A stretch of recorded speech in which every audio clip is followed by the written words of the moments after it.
అందరికీ నమస్కారం। ఈరోజు ఈ ఒక్క రోజులోనే సచివాలయ ఉద్యోగులు ముగ్గురు ఉద్యోగులు చనిపోవడం అనేది నిజంగా చాలా బాధాకరం। అన్నమయ్య జిల్లాలో ఒక ఉద్యోగి ఆత్మహత్య చేసుకోవడం జరిగింది। కృష్ణా జిల్లాలో ఒక ఉద్యోగి గన్నవరం మండలంలో ఆత్మహత్య చేసుకోవడం, జగ్గైపేట మండలంలో హార్ట్ అటాక్ తో చనిపోవడం జరిగింది। ఈ మధ్యకాలంలో మనం చూస్తున్నాం సచివాలయ ఉద్యోగులు చాలా పని ఒత్తిడికి గురై చాలా మంది చనిపోయారు। హార్ట్ అటాక్ తో చనిపోవడం అంటే వర్క్ దగ్గరికి వెళ్తా ప్రెజర్ లో యాక్సిడెంట్ గురై చనిపోవడం। అట్లా ఈ ప్రభుత్వం అంటే కూటమి ప్రభుత్వం వచ్చిన తర్వాత మొత్తం 80 మంది సచివాలయ ఉద్యోగులు చనిపోయారు। ఇంతమంది ఉద్యోగులు చనిపోతున్నా ప్రభుత్వానికి ఏమాత్రం చీమగుట్టినట్టు కూడా లేదు। ఉద్యోగుల ప్రాణాలంటే లెక్కలేనట్టుంది ప్రభుత్వానికి। చిన్న అంటే సచివాలయ ఉద్యోగులు అంటే వాళ్ళు 2019లో జాయిన్ అయిన వాళ్ళు, మాక్సిమం 30 నుంచి 35 సంవత్సరాల వయసు ఉండేవాళ్ళు। ఇంత చిన్న వయసు ఉద్యోగులు హార్ట్ అటాక్ తో ఇంతమంది ఎట్లా చనిపోతున్నారు? నేను చెప్పిన 80 మందిలో దాదాపు 46 మంది హార్ట్ అటాక్ తోనో బ్రెయిన్ స్ట్రోక్ తోనో అంటే వర్క్ ప్రెషర్ వల్ల హెల్త్ బాగాలేక చనిపోయిన వాళ్లే। ఇంత చిన్న వయసులో ఉద్యోగులు ఇంత స్ట్రెస్ గురై చనిపోతుంటే ప్రభుత్వం అసలు పట్టించుకోవడంలే। ఎందుకు వాళ్ళు అంత ప్రెషర్ ఫీల్ అవుతున్నారు? ఒక పక్కేమో సచివాలయ ఉద్యోగులు అనవసరంగా తీసుకున్నారు, వాళ్ళకేం పనే లేదంటారు। పనే లేకుంటే వాళ్ళకు ఉదయం నుంచి సాయంత్రం వరకు సెలవులు లేకుండా, పండగ రోజులు లేకుండా, పగలు లేకుండా, రాత్రి లేకుండా ఎందుకు పని చెప్తున్నారు? ఎందుకు వాళ్ళని సతాయిస్తున్నారు? ఎందుకు వాళ్ళని టార్చర్ పెట్టి వాళ్ళు ఆత్మహత్య చేసుకునేలాగా, వాళ్ళు బ్రెయిన్ స్ట్రోక్ వచ్చి చనిపోయేలాగా, వాళ్ళు హార్ట్ అటాక్ వచ్చి చనిపోయేలాగా ఎందుకు ప్రభుత్వం చేస్తుంది?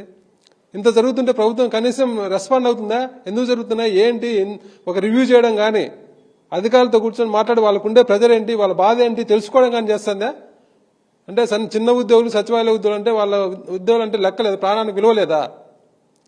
ఈరోజు చనిపోయిన ఉద్యోగి, అన్నమయ్య జిల్లాలో చనిపోయిన ఉద్యోగికి ఒక్క ఉద్యోగికి 13 కష్టాలు ఇచ్చిండ్రు।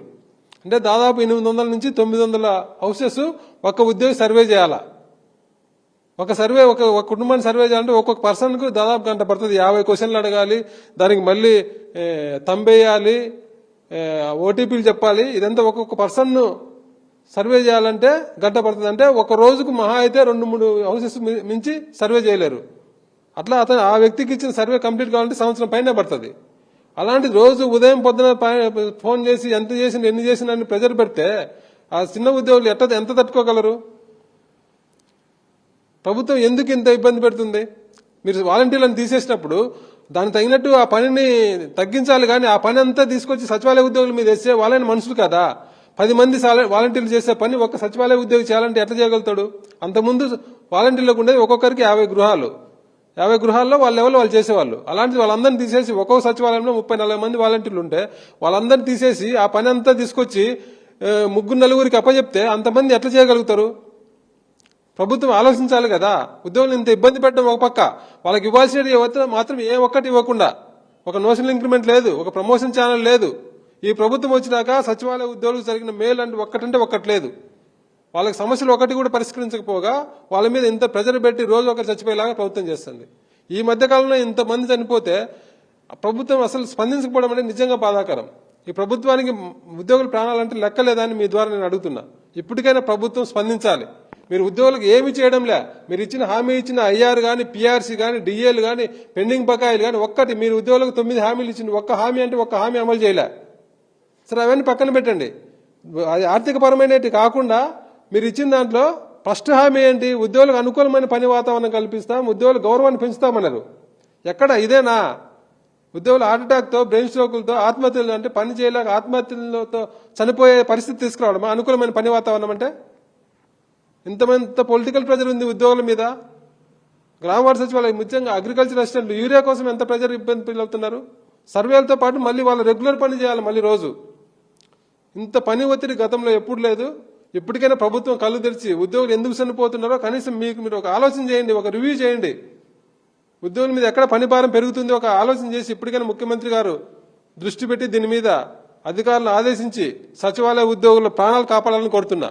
మాకు సచివాలయ ఉద్యోగులకు డిఆర్లు, పిఆర్సీలు, నోషనల్ ఇంక్రిమెంట్లు అవన్నీ పక్కన పెట్టండి, అయ్యా ముందు మా ప్రాణాలు పోకుండా కాపాడండి, అదొకటి ముందు ఆ పని చేయండి అని చెప్పి మీ ద్వారా నేను కోరుతున్నా। సచివాలయ ఉద్యోగులు కూడా రిక్వెస్ట్ చేస్తున్నా, మీరు అధైర్యపడొద్దు, ఎంత ప్రెజర్ ఉండా ఓపిక పట్టండి। కష్టాలు ఎల్లకాలం ఉండదు, చీకటి తర్వాత వెలుగొచ్చినట్టే మనకు మంచి రోజులు వచ్చే కాలం ముందుంది కాబట్టి కొద్దిగా ఓపిక పట్టండి, కొద్దిగా ధైర్యంగా ఉండండి। మన అసోసియేషన్ తరఫున మనం వీటన్నిటి మీద పోరాడదాం। ఖచ్చితంగా ప్రభుత్వం దిగొచ్చేలాగా వర్క్ ప్రెజర్ తగ్గించేలాగా మనం అసోసియేషన్ ద్వారా ప్రెజర్ పెడతాం తప్ప ఎవరు తొందరపడి ఒత్తిడికి గురయ్యి ప్రాణాలు తీసుకోవద్దు. మన ప్రాణం మనకు విలువైంది. మన ప్రాణాల మీద ఆధారపడి మన కుటుంబాలన్నీ కూడా ఆధారపడి ఉంటాయి. కాబట్టి ఎవరు అలాంటి చర్యలకు పాల్పడద్దు. ధైర్యంగా ఉండండి.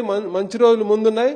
ఖచ్చితంగా మన సమస్యలన్నీ తీరే రోజు, మనకు మంచి జరిగే రోజు ముందుంది. కాబట్టి అందుకోసం ఓపికగా ఎదురు చూడాలి. మీరు ధైర్యంగా ఉండాలని చెప్పి మీ ద్వారా నేను సచివాలయ ఉద్యోగులందరికీ కూడా విజ్ఞప్తి చేస్తున్నా. Thank you.